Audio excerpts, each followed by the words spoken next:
Welcome back to BCN news. Palnadu జిల్లాలో శాంతి భద్రతలకు విఘాతం కలుగుతుందని వైసీపీ నాయకులు కార్యకర్తలపై కూటమి పార్టీ దాడులు చేస్తుందని మాజీ మంత్రి అంబటి రాంబాబు ఆవేదన వ్యక్తం చేశారు. ఈ మేరకు ఆయన మీడియాతో మాట్లాడుతూ వైసీపీ కార్యకర్త నాగరాజును నడి రోడ్డుపై కిడ్నాప్ చేశారని, ఆయన కుటుంబంపై దాడి చేశారంటూ ఆరోపించారు. మాచర్ల నియోజకవర్గానికి చెందిన నాగరాజు ప్రాణభయంతోనే వినుకొండకు వచ్చారని అన్నారు. కోర్టు నుండి బయలుపై వచ్చి కూరగాయల వ్యాపారం చేసుకుంటున్న నాగరాజును అరెస్ట్ చేయడమే కాకుండా కుటుంబంపై దాడి చేశారంటూ మండిపడ్డారు. రాష్ట్రంలో శాంతి భద్రతలు అదుపు తప్పాయని, వైసీపీ నాయకులపై దాడులు హత్యలకు పాల్పడుతున్నారని ఆరోపించారు. రాష్ట్రాన్ని మణిపూర్, బీహార్లో మార్చారని, టీడీపీ నేతలు ఏం చేసినా పోలీసులు మాట్లాడకూడదని హోంశాఖ హుకుం జారీ చేశారని ఆరోపించారు. ఈ అటవిక రాజ్యం నుండి నాగరాజును కాపాడాలంటూ పోలీసులను మాజీ మంత్రి రాంబాబు కోరారు. వైసీపీ కార్యకర్తని ఆటోలో వెళుతుంటే ఆటోని ఆపి వాళ్ళ బావమరిదిని, తల్లిని, చెల్లిని కొట్టి దారుణంగా ఈడ్చుకు వెళ్ళి స్కార్పియోలో ఎత్తుకుపోయారు. ఇది జరిగింది ఎక్కడో కాదు, ఆంధ్రప్రదేశ్లో వినుకొండలో వెల్లటూరు రోడ్డులో జరిగినటువంటి సంఘటన. ఎంత దురదృష్టకరమైన సంఘటనలు జరుగుతున్నాయో నేను ప్రత్యేకంగా చెప్పాల్సిన అవసరం లేదు. ఈ కూటమి ప్రభుత్వం వచ్చిన దగ్గర నుంచి కూడా అతి దారుణంగా లా అండ్ ఆర్డర్ ఫెయిల్ అవ్వటమే కాకుండా నడి రోడ్డు మీద హత్యలు జరుగుతూ ఉన్నాయి, నడి రోడ్డు మీద కిడ్నాపులు జరుగుతూ ఉన్నాయి. రాష్ట్రంలో అసలు లా అండ్ ఆర్డర్ ఉందా? హోమ్ డిపార్ట్మెంట్ పనిచేస్తుందా? పోలీస్ వ్యవస్థ పనిచేస్తుందా? నడి రోడ్డు మీద వినుకొండ లాంటి సమస్యాత్మకమైనటువంటి నియోజకవర్గం, మొన్ననే వినుకొండలో అతి దారుణంగా ఒక వ్యక్తిని నడి రోడ్డు మీద బహిరంగంగా నరికి చంపినటువంటి వినుకొండలో లా అండ్ ఆర్డర్ లేదే. ఎవరిని పడితే వాళ్ళని ఎత్తుకుపోతున్నారే. మరి నేను ఈ సందర్భంగా చెప్పదలుచుకొని ఎస్పీ గారితో కూడా మాట్లాడాము. ఆయన కూడా మేము వీఆర్ గోయింగ్ టు యాక్షన్ అండి, మా టీమ్స్ రీచ్ అవుతున్నాయి, మేము యాక్షన్ తీసుకుంటామని ఆయన చెప్పారు. నేను అనేది ఏమిటంటే, ఆ వ్యక్తికి, ఒంటేరు నాగరాజు అనేటువంటి వ్యక్తికి ఏ విధమైనటువంటి హాని జరిగినా దానికి బాధ్యత వహించవలసింది నారా చంద్రబాబు నాయుడు గారి ప్రభుత్వం. దీని మీద తక్షణం స్పందించాలి. అతన్ని ప్రాణహాని లేకోకుండా కాపాడవలసినటువంటి బాధ్యత ఉంటుంది. ఆయన ఒక కేసులో ముందే అయితే అవ్వచ్చు, అది చట్టపరంగా జరగవలసినటువంటి అంశం. ఆయన బెయిల్ మీద బయట ఉన్నాడు, భయపడి వచ్చి వినుకొండలో తలదాచుకుంటున్నటువంటి సందర్భంలో మాచర్ల నుంచి వచ్చి వినుకొండలో దౌర్జన్యం చేసి వాళ్ళ బామ్మడినేమో నరికారు, అతను పారిపోయాడు. పాపం తల్లి చెల్లి కాళ్ళ వేళ్ళ పడుతున్నా కూడా దారుణంగా ఈడ్చుకొని వెళ్ళి బండిలో ఎక్కించుకుని తీసుకువెళ్తే ఏంటి లా అండ్ ఆర్డర్ ఉండట పోయినట్ట ఈ రాష్ట్రంలో? అదేమంటే అసలు లా అండ్ ఆర్డర్ గురించి మీరు మాట్లాడతారా? రాష్ట్రపతి పరిపాలన విధించమంటారు 2 నెలలకే అంటే ఏమిటిది? నడి రోడ్డు మీద కిడ్నాపులు జరుగుతుంటే, నడి రోడ్డు మీద మటలు జరుగుతుంటే ఇది మణిపూరా, బీహారా, లేక ఆంధ్రప్రదేశా? చంద్రబాబు నాయుడు గారి నాయకత్వంలో జరుగుతున్నటువంటి ఈ ప్రభుత్వంలో అంటే రెడ్ బుక్ రాజ్యాంగం నడుస్తూ ఉన్నది. పోలీసులకు అసలు ముద్దాయిల్ని కానీ నేరస్తుల్ని కానీ ఏదైనా గొడవ జరుగుతుంటే ఆపేటటువంటి హక్కు లేనటువంటి రాజ్యాంగం ఇది చలామణి అవుతుంది. రెడ్ బుక్ రాజ్యాంగం నడుస్తూ ఉన్నది. పోలీసు వారు ఎవరైతే ఉన్నారో వాళ్ళు తెలుగుదేశం పార్టీ నాయకులు ఏ ఆగడాలు చేసినా వాటిని కాపాడవలసిందే. వాళ్ళ జోలికి వెళ్ళటానికి వీల్లేదు, వాళ్ళేం అనటానికి వీల్లేదు అనేటువంటి సంకేతాలు హోంమంత్రి గారి దగ్గర నుంచి నారా లోకేష్ గారి దగ్గర దాకా అందరూ ఇస్తుంటే పోలీసు వారు మాత్రం ఏం చేస్తారు చెప్పండి? లేకపోతే కొంచెం ట్రాన్స్ఫర్ చేసేస్తాం, ఈ ఎస్పీని కొంచెం ట్రాన్స్ఫర్ చేసేస్తాం, ఈ సీఏని కొంచెం ట్రాన్స్ఫర్ చేసేస్తాం, మా వాళ్ళకి అనుకూలంగా మీరు ప్రవర్తించకపోతే మేము సహించాం అంటారు. ఇది జరిగిన తర్వాత ఎవరన్నా మర్డర్ జరగగానే ఒక 2 3 పాపం ఎస్ఐలను సిఐలను సస్పెండ్ చేస్తారు. మొన్న అదే కదా జరిగింది. నంద్యాలలో మర్డర్ జరిగితే లోయర్ ఆఫీసర్ని సస్పెండ్ చేశారు. ఉన్నతాధికారులు ఏం చేస్తారని అడుగుతా ఉన్నా. చట్టం తన పని తాను చేసుకునేటటువంటి పరిస్థితుల్లో ఇవాళ రాష్ట్రం లేదు. రెడ్ బుక్ రాజ్యాంగం నడుస్తూ ఉన్నది.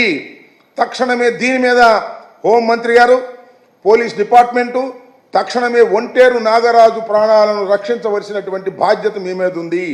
అతనికి ఏమి జరిగినా బాధ్యత వహించవలసింది నారా చంద్రబాబు నాయుడు గారు, గుర్తుపెట్టుకోమని మనం చేస్తున్నా. ఒక నిండు ప్రాణం పోతే ఏంటి ఈ రాష్ట్రంలో? ఏం చేస్తుంది ఈ రాష్ట్రం? ఆటవిక రాజ్యం చేస్తుందా? లేక అన్యాయాలు అక్రమాలతో మనుషులు నరికి చంపేటటువంటి పరిస్థితుల్లో ఇవాళ మీ ప్రభుత్వం ఉందా అని అడుగుతా ఉన్నా. దీన్ని తక్షణమే యాక్షన్ తీసుకోవాలి. తూర్పుపేట ప్రాంతంలో ఆలయ నిర్మాణంతో ఆహ్లాదకర వాతావరణం నెలకొందని టీటీడీ మాజీ సభ్యులు గోకరాజు రామరాజు అన్నారు. పశ్చిమ గోదావరి జిల్లా కాళ్ల మండలం జోలపాలెం గ్రామం తూర్పుపేటలో పైడితల్లి అమ్మవారి నూతన ఆలయం నిర్మాణం, పైడితల్లి అమ్మవారి విగ్రహ, ఆలయ శిఖర, జీవధ్వజ ప్రతిష్టా మహోత్సవం గురువారం వైభవంగా నిర్వహించారు. ఆలయ ప్రతిష్టా కార్యక్రమంలో ముఖ్య అతిథులకు పాల్గొన్న టీటీడీ మాజీ సభ్యులు గోకరాజు రామరాజు, జనసేన పార్టీ జిల్లా ప్రధాన కార్యదర్శి చెనమల్ల చంద్రశేఖర్, గోకరాజు నాగరాజు తదితరులను ఆలయ కమిటీ సభ్యులు సత్కరించారు.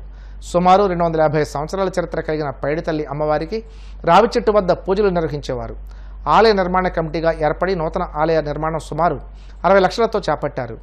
గోకరాజు సుబ్బరాజు, శైలజ, గోకరాజు సత్యనారాయణరాజు, కృష్ణవేణి, నేరేడిబిల్లి శ్రీనివాస్, సత్యవతి, నేరేడిబిల్లి నరేష్, శిరీష దంపతులు పూజా కార్యక్రమాలు నిర్వహించారు.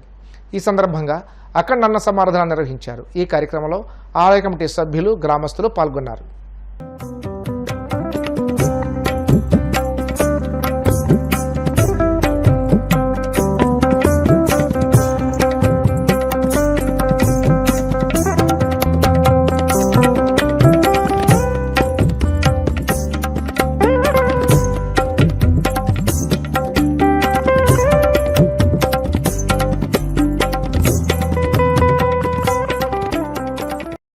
జోలపాలెం గ్రామంలో మా తూర్పుపేటలో పైడితల్లి అమ్మవారి విగ్రహావిష్కరణ కార్యక్రమం, అలాగే ధ్వజస్తంభ ఆరోపణ, ఈ 2 కార్యక్రమాలు దేదీప్యంగా వేలాది మంది భక్తుల సమక్షంలో జరగటం జరిగింది. ఇది చాలా ఆనందంగా ఉంది. ఈ గుడి అమ్మవారు ఆశీస్సులు గ్రామ ప్రజలందరికీ కలగజేయాలని మనస్ఫూర్తిగా కోరుకుంటున్నాను. ఈ తూర్పు కాపులకి మాకు అన్నదమ్ముల అనుబంధం ఉంది ఎప్పటి నుంచో. వీళ్ళు ఏ కార్యక్రమం తలపెట్టినా మేము ముందుండి ఈ కార్యక్రమాన్ని పూర్తి చేస్తాం. మాకు మొదటి నుంచి బాగా అలవాటు.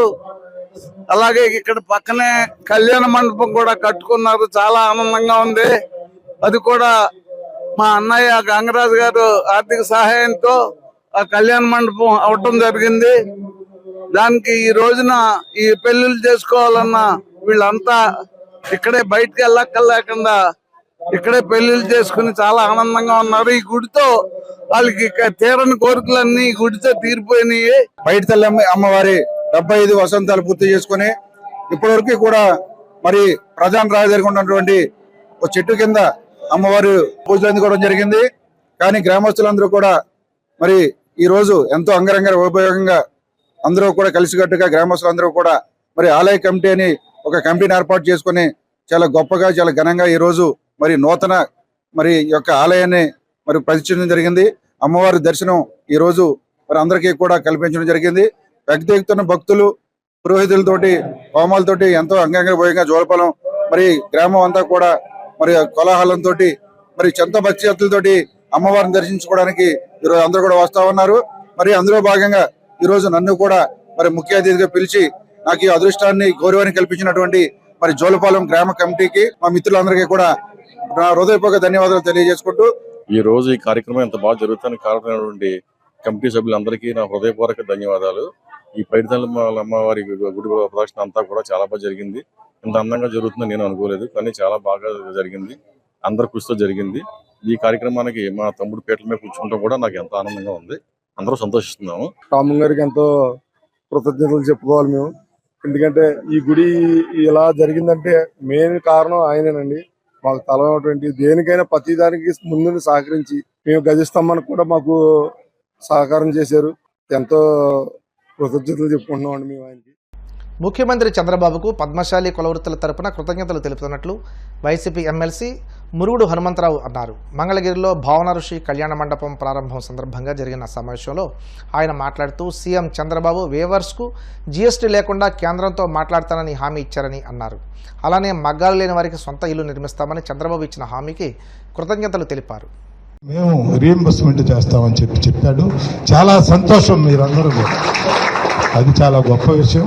తర్వాత సొంతంగా మగ్గాలు ఉన్నటువంటి వాళ్ళు ఎవరైనా కట్టుకున్నట్టయితే వాళ్ళకి గృహ నిర్మాణ సదుపాయం, అట్లా కాకుండా అది ఇది లేనట్టు మగంగోళ్ళు లేనటువంటి వాళ్ళు, స్థలం లేనటువంటి వాళ్ళు ఉంటే మేమే ఏదైనా చేనేత సెంటర్లో ఒక స్థలం కొని షెడ్లేసి వాళ్ళకి పని కల్పించేటటువంటి ఏర్పాటు కూడా చేస్తామని చెప్పారు. చాలా గొప్ప విషయం. చంద్రబాబు నాయుడు గారికి కూడా ఈ సందర్భంలో చేనేత పరిశ్రమ తరపున ధన్యవాదాలు తెలియజేస్తున్నాను. ఈ విషయాలన్నింటిని కూడా గుర్తులో పెట్టుకోవాలని చెప్పి మీకు ఆ బాధ్యతల్ని మీకు అప్పచెబుతున్నాం. చాలా సంతోషం. కాటెదాన్ టీఎన్జిఓస్ కాలనీ మణికంఠ హిల్స్లో ఉన్న పైనీర్ కాన్సెప్ట్ హై స్కూల్ వద్ద స్కూల్ బస్ బోల్తా పడింది. విద్యార్థులను ఎక్కించుకోవడం కోసం బస్సును వంపుగా ఉన్న ప్రాంతంలో డ్రైవర్ నిలిపి ఉంచాడు. స్కూల్ అయిపోగానే రోజులనే చిన్నారులు బస్సు ఎక్కారు. బస్సు వంపులోకి మెల్లిగా కదిలి ముందు నిలిపిన కారును విద్యుత్ స్తంభాలను ఢీకొని ప్రక్కకు ఒరిగిపోయింది. ఈ ప్రమాదంలో బస్సులో ఉన్న చిన్నారులకు స్వల్ప గాయాలయ్యాయి. పెను ప్రమాదమే తప్పింది. డ్రైవర్ నిర్లక్ష్య కారణంగా ఈ ప్రమాదం జరిగింది. విద్యార్థులకు ఏం కాకపోవడంతో తల్లిదండ్రులు ఊపిరి పీల్చుకున్నారు. అలాంటి వంపుకున్న ప్రాంతంలో బస్సును నిలిపి ఉంచినందుకు డ్రైవర్పై స్కూల్ యాజమాన్యం మండిపడింది. డ్రైవర్పై చర్యలు తీసుకోవాలని విద్యార్థుల తల్లిదండ్రులు డిమాండ్ చేశారు. భీమడోలులోని మహిళలకు ఈ నెల 28వ తేదీ నుండి మగ్గం, అల్లిక ఉచిత శిక్షణా శిబిరాన్ని నిర్వహిస్తున్నట్లు సత్యసాయి సేవా సంస్థల భీమడోలు చైర్మన్ వర్ధినేడి సత్యనారాయణ గురువారం తెలిపారు. హైదరాబాద్కు చెందిన బ్యాంకర్ల గ్రామీణ ఔత్సాహికుల అభివృద్ధి సంస్థ సహకారంతో సత్యసాయి సేవా సంస్థ ఆధ్వర్యంలో నిరుద్యోగ మహిళలకు ఉచిత శిక్షణ అందిస్తున్నామని అన్నారు. 10వ తరగతి చదివిన 19 ఏళ్ల నుండి 35 ఏళ్లలోపు మహిళలు ఈ శిక్షణకు అర్హులని అన్నారు. Bhimadolu Ganapathi centre bank of Baroda వద్ద ఈ నెల 28వ తేదీ నుండి ప్రతిరోజు ఉదయం 9 గంటల నుండి సాయంత్రం 4 గంటల వరకు శిక్షణ ఉంటుందని అన్నారు. శిక్షణ సమయంలో ఉచితంగా భోజన వసతి ఉంటుందని, ఆసక్తి గలవారు తమ పేర్లను ఈ నెల 15వ తేదీలోపు భీమడోలులోని సంస్థ కార్యాలయంలో నమోదు చేసుకోవాలని పిలుపునిచ్చారు. శ్రీ సత్యసాయి సేవా సంస్థలు ఏలూరు వారి ఆధ్వర్యంలో భీమడోలు శ్రీ సత్యసాయి సేవా సమితి వారిచే బ్యాంకర్ల గ్రామీణ మరియు ఔత్సాహిక అభివృద్ధి సంస్థ బైరుడు వారు భీమడోలు గ్రామంలో 10th పాస్ అయిన వారికి కానీ ఫెయిల్ అయిన వారికి కానీ వయసు 35 సంవత్సరాల లోపు వారికి మహిళలకు మాత్రమే మగ్గం మరియు జద్దోచి ఉచిత శిక్షణ కార్యక్రమం ఒక 60 మందికి ఇవ్వడానికి వారు ముందుకు వచ్చున్నారు. ఆ యొక్క కార్యక్రమాన్ని మా సమితి ఆధ్వర్యంలో పెట్టడం జరుగుతుంది. ఈ కార్యక్రమానికి వచ్చిన వారికి నేర్చుకునే మెటీరియల్ మరియు అలాగే మధ్యాహ్నం ఉచిత భోజనంతో సహా ఉంటుంది. ఈ ట్రైనింగ్ పొందిన మహిళలకు సర్టిఫికెట్లు, బ్యాంకర్స్ సర్టిఫికెట్లు ఇస్తారు. ఆ సర్టిఫికెట్ని బేస్ చేసుకుని బ్యాంకు వాళ్ళు లోన్లు కూడా ఇస్తారు.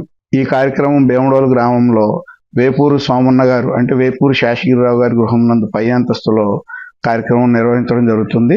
దాదాపుగా ఈ నెల 22 కానీ 29వ తారీఖున కానీ ఇది ప్రారంభానికి మేము ముహూర్తం పెడతామండి. ఇది 47 పని దినాల్లో ఈ కార్యక్రమం పూర్తవుతుంది. ఈ కార్యక్రమానికి చేసుకోవాల్సిన మహిళలు ఎవరైనా ఉన్నట్లయితే మా సమితి వారిని సంప్రదించినట్లయితే పూర్తి వివరాలు ఇస్తారు.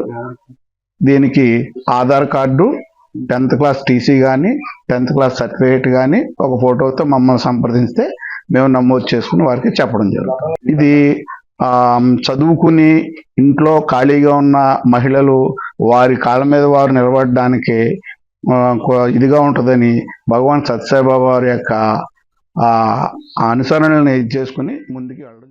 వార్తలు ముగించే ముందు ముఖ్యాంశాలు మరోసారి. మంగళగిరిలోని భావన ఋషి ఆలయాన్ని సందర్శించిన మంత్రి లోకేష్, నియోజకవర్గ అభివృద్ధికి అంతా కలిసి రావాలంటూ పిలుపు. విశాఖ ఎమ్మెల్సీ ఎన్నికల్లో టీడీపీకి మెజార్టీ లేదన్న మాజీ సీఎం జగన్, సీఎం చంద్రబాబు ప్రజాస్వామ్యాన్ని అపహాస్యం చేస్తున్నారంటూ ఆరోపణ. పల్నాడు జిల్లా వినుకొండలో కిడ్నాప్ కలకలం, కేసు నమోదు చేసి దర్యాప్తు చేపట్టిన సిఐ శోభన్ బాబు.